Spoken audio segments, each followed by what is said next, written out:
Matapos ang kontrobersyal na breakup nila ni Kobe Paras, single na single pa rin hanggang ngayon ang kapuso actress na si Kylin Alcantara. Sa kanyang naging panayam sa 24 oras noong Biyernes ika-22 ng Mayo, ibinahagi ng kapuso star na inuuna muna niya ang sarili sa ngayon kaysa pumasok sa bagong relasyon.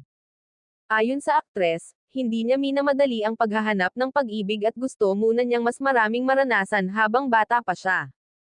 I'm still young. Actually, it's a paradox nga whenever I say, I'm still young.